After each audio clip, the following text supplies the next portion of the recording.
तो line practice में सबसे पहले करेंगे स्ट्रेट लाइन की प्रैक्टिस। तब आप बोलेंगे कि स्ट्रेट लाइन तो हर कोई बना लेता है, वो तो बहुत फास्ट हम बना लेते हैं। बट जब हम अपने आर्ट वर्क में उसको इम्प्लीमेंट करने जाते हैं तो फर्स्ट लाइन तो एज इट इज़ जहाँ बनानी है बन जाती है, लेकिन अगर उसके बाजू में हमें लाइन खींचनी है, उसके पैरेलल खींचनी है, तो वो सही जगह में प्लेसमेंट नहीं हो पाती है। तो इसको सही करने का, अपनी लाइन को स्ट्रेट करने का तरीका हम यहाँ 3 वे में बनाएंगे। सबसे पहला है, हम एक स्केल से एक लाइन खींचेंगे और उसको लेफ़्ट टू राइट 10 टाइम्स उसके ऊपर लाइन खींचेंगे इस तरह, और फिर राइट से लेफ़्ट की ओर 10 टाइम्स करेंगे। तो इससे हमारा हैंड मूवमेंट एक तो सीधा आएगा, क्योंकि हम लाइन खींचते हैं तो हमें पता नहीं चलता, वो थोड़ा बहुत इधर उधर कर्व होता ही है। तो इस एक्सरसाइज की हमें कंटिन्यू प्रैक्टिस करनी है, कम से कम 20 डेज़ तक। वो लेकिन आगे तक भी चलेगी, लेकिन हम उसको जब अच्छे से सीख जाएंगे तो हम ऐसे लाइन का सहारा नहीं लेंगे, स्केल का सहारा नहीं लेंगे।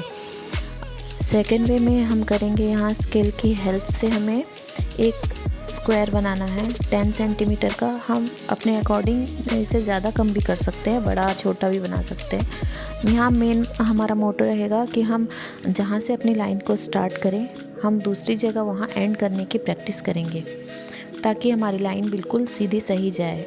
हम लाइन प्रैक्टिस कर सकते हैं, हमें आगे चल के बहुत बड़े बड़े पेपर पे लाइन की प्रैक्टिस करनी है, लेकिन हम किसी चीज़ की भी शुरुआत छोटे पैमाने पे करते हैं। पहले हम छोटी जगह पे करते हैं, उसके बाद हम बड़ी जगह पे करते हैं। तो हमें पहले ट्राइपॉड में सारी चीज़ें सीखनी है। जैसे मैंने अभी ट्राइपॉड मेथड में पेंसिल होल्ड करी हुई है, इसमें सारी चीज़ें अच्छे से सीखने के बाद हम ओवरहैंड ग्रिप में शिफ्ट करेंगे। तो अब मैं यहाँ पर एक डॉट से स्टार्ट करके हमें दूसरी डॉट तक पहुँचना है। इस तरह हम पहले करेंगे। पहले इसमें भी हमारी लाइन टेढ़ी मेढ़ी जा सकती है, एकदम सीधी नहीं भी होगी, लेकिन हम जैसे जैसे प्रैक्टिस करते जाएंगे आगे, तो हमारी लाइन बिल्कुल स्ट्रेट आती जाएगी। वो हमें खुद पता चलता जाएगा कि हमारी लाइन स्ट्रेट हो रही है कि नहीं। तो इस तरह हॉरिजॉन्टल वे में पहले हम डॉट से डॉट करके ऐसे प्रैक्टिस करते हैं, उसके बाद हम वर्टिकली ऊपर से नीचे लेके आते हैं, दोनों को जॉइंट करते हैं।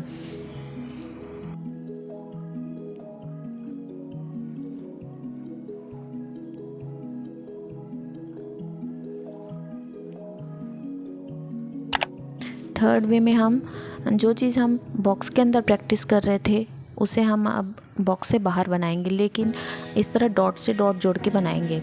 तो अगर हमारा दूसरे डॉट तक सही से लाइन नहीं पहुंच रही है, तो हमें अपनी लाइन को और छोटा करना है। वो हम प्रैक्टिस के साथ साथ इंक्रीज़ करेंगे। जब हमारी छोटे छोटे एरिया में हम डॉट बनाएंगे, थोड़े डिस्टेंस में, तो वो इजीली पहुंच पाता है वहाँ तक सीधे से। तो जैसे जैसे हम प्रैक्टिस करते जाएंगे तो हमारा डॉट एकदम सही एक्यूरेट आता जाएगा। और हम शुरुआत में जितने फास्ट प्रैक्टिस नहीं कर सकते, तो थोड़ा हम धीरे कर सकते हैं, लेकिन टाइम के साथ साथ हमें लाइन की डिस्टेंस भी इंक्रीज़ करनी है, उसके साथ साथ हमें स्पीड भी इंक्रीज़ करनी है। तो इस तरह से हम लाइन की प्रैक्टिस कर सकते हैं। और जैसे जैसे हम डिस्टेंस बढ़ाते जाएंगे, हमें ये देखना है कि हमारी एक्यूरेसी कितनी आ रही है। ये एक्सरसाइजेस दिखने में सिंपल लग रही है, बट इन्हीं एक्सरसाइज के सहारे हमारी जो फ्री हैंड ड्राइंग की स्पीड है वो इंक्रीज़ होती है। क्योंकि जब हम हर एंगल में अपने हैंड मूवमेंट को अच्छे से प्रिपेयर कर देते हैं, हम उसे अच्छे से ट्रेंड कर देते हैं, तो फिर एक्सरसाइज जब हम ड्राइंग बनाते हैं तो हमारा हैंड आई कोऑर्डिनेशन बहुत अच्छे से होता है।